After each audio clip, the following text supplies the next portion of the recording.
প্রতি বছর লাখ লাখ মার্কিন নাগরিক মধ্যপ্রাচ্য ভ্রমণ করেন, অথচ ইরানে যান মাত্র কয়েক হাজার। বিমান পরিবহন, পর্যটন খাত এবং বিভিন্ন দেশে সরকারি তথ্য বিশ্লেষণ করে দেখা যায় প্রতি বছর আনুমানিক 10 থেকে 20 লাখ মার্কিন নাগরিক মধ্যপ্রাচ্যের বিভিন্ন দেশে যান।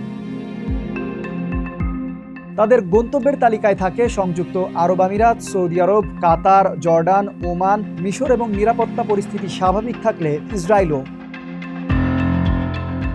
মধ্যপ্রাচ্যে মার্কিন নাগরিকদের ভ্রমণের কারণও বেশ বৈচিত্র্যময়। কেউ যান ব্যবসা ও বিনিয়োগের কাজে, কেউ তেল গ্যাস খাতে কর্মরত থাকায় নিয়মিত যাতায়াত করেন। অনেকে দুবাই এবং দোহাকে আন্তর্জাতিক ট্রানজিট হাব হিসেবে ব্যবহার করেন। আবার কেউ যান হজ ও ওমরা সহ ধর্মীয় ভ্রমণে, কেউ পরিবার পরিজনের সঙ্গে দেখা করতে, আবার কেউ বেছে নেন পর্যটনের জন্য। তবে ইরানের ক্ষেত্রে সংখ্যাটা একেবারে ভিন্ন।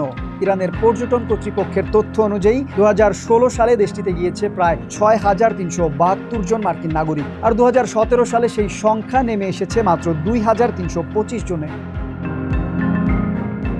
2025 সালের 5 ডিসেম্বর সর্বশেষ যুক্তরাষ্ট্র ইরানের জন্য লেভেল 4 ডু নট ট্রাভেল সতর্কবার্তা জারি করে। অর্থাৎ মার্কিন নাগরিকদের জন্য ইরানে না যাওয়ার পরামর্শ দেওয়া হয়, কারণ সেখানে সন্ত্রাসবাদ, অপহরণ, ভুলভাবে আটক হওয়া এবং রাজনৈতিক কারণে গ্রেপ্তারের ঝুঁকির কথা উল্লেখ করা হয়েছে। এবার ইরান যুদ্ধের কারণে নাগরিকদের মধ্যপ্রাচ্য ভ্রমণ বিষয়ে সতর্কবার্তা জারি করেছে যুক্তরাষ্ট্র। গতকাল শুক্রবার মার্কিন পররাষ্ট্র মন্ত্রণালয় সামাজিক যোগাযোগ মাধ্যম এক্সে বার্তায় জানান, মধ্যপ্রাচ্যের নিরাপত্তা পরিস্থিতি এখনো অত্যন্ত জটিল। যে কোনো সময় অপ্রত্যাশিত উত্তেজনা আরও বেড়ে যেতে পারে। তাই আপাতত মার্কিন নাগরিকদের মধ্যপ্রাচ্য ভ্রমণ থেকে বিরত থাকার পরামর্শ দিয়েছে ওয়াশিংটন।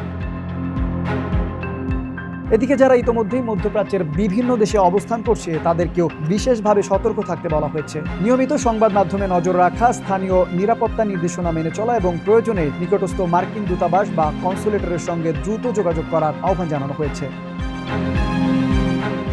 হামলা পাল্টা হামলা, কঠোর হুঁশিয়ারির মধ্যে মধ্যপ্রাচ্যের পরিস্থিতি আরও অনিশ্চিত হয়ে উঠেছে, আর সে কারণেই নিজ নাগরিকদের জন্য ভ্রমণ সতর্কতা জারি করেছে যুক্তরাষ্ট্র।